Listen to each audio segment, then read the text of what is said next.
All right, let's do this.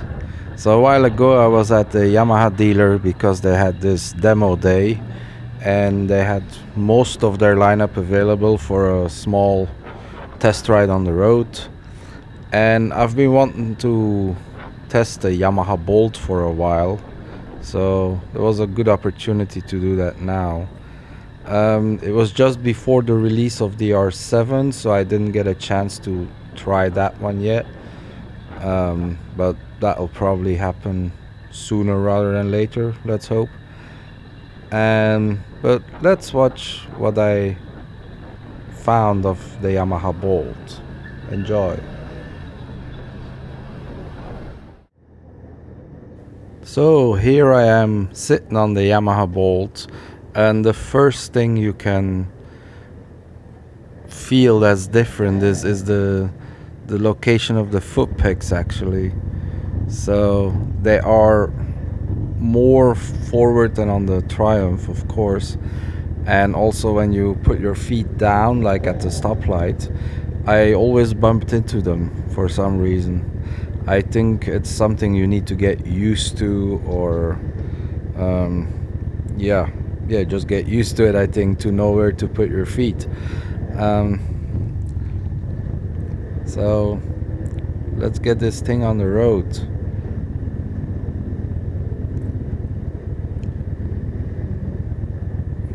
Vroom, vroom, vroom. What are we waiting for? I have no idea. Yeah, we got on the road and we had to follow like a marshal or road captain from Yamaha. And there was one in the back too, to make sure we didn't get lost or steal the bikes, I guess. Although we had to give our driver's licenses at the registration point, so they knew who we were. Of course, you can always, I don't know, fake that and all that. But we were just here to have a good time testing some of the bikes. And these demo days are always a good opportunity to ride something you've never ridden before, or if you want to buy something new, you can test it out, make sure it suits you, or it's a good way to find out the ergonomics too, if a bike's not too cramped or too big for you. So yeah, let's talk more about this Yamaha Bolt. So what was surprising to me was the torque. Actually, it had a lot more torque than I expected. And yeah, I ride a Triumph Speed Twin, so I know torque when I see it. But yeah, that Yamaha Bolt was very torquey. But on the other hand, it's not gonna give you any speeding tickets or break any land speed records. It's not the super fastest bike too. It's basically a cruiser. It's a V twin Yamaha.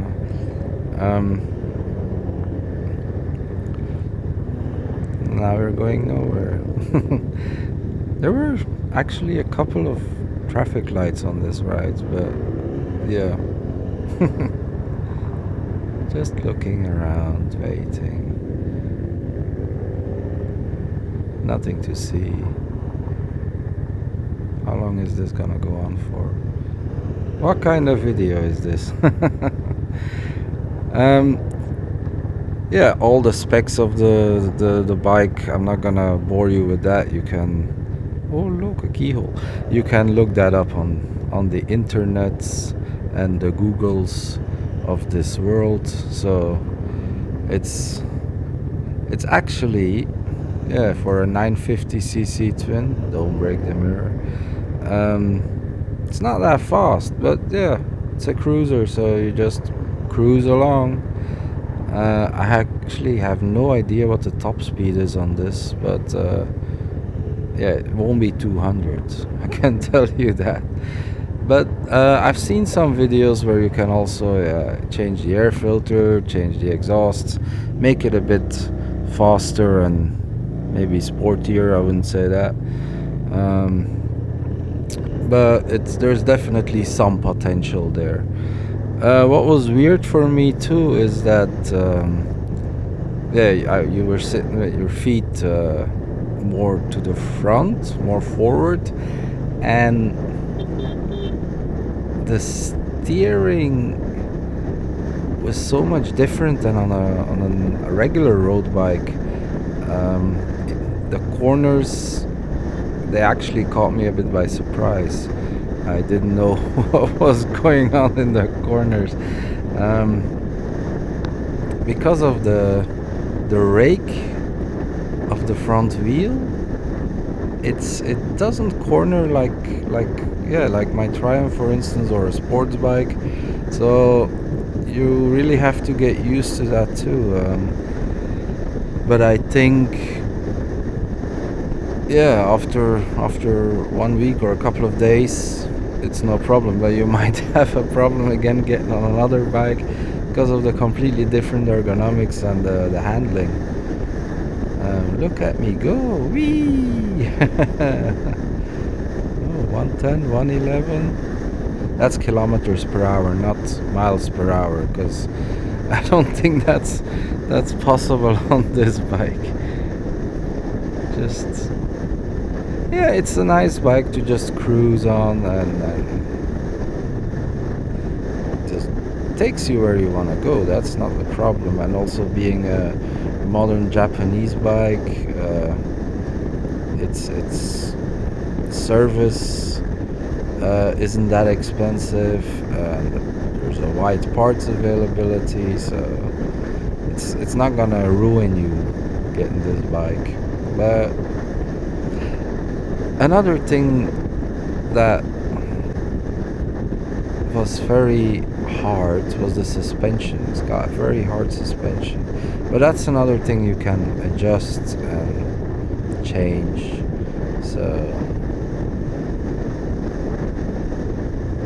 I just want to say that the stock bike had a very hard suspension. Also on the dash, it's very minimalistic, very small. There's not that much information. You can see the speed I'm going, and there's the marshal on the Tenere telling me to go even faster. I think he has never ridden this bike. And here we go for a small U-turn. Yay! Look at me go. Look at the girl on the XSR. It's good to see more and more women on bikes too. Riding, I mean, not as pillions. We need more. Do we? I'm gonna leave that in the middle. Do we need more women on bikes? Reply in the comment section. Hello.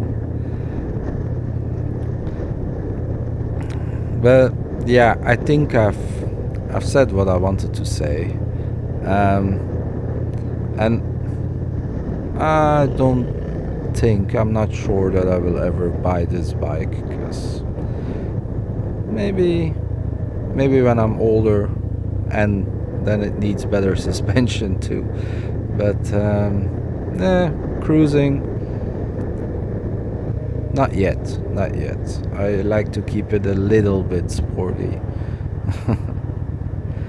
But yeah, you know what you gotta do: like, comment, subscribe, all that jazz. And then I'll see you in the next video.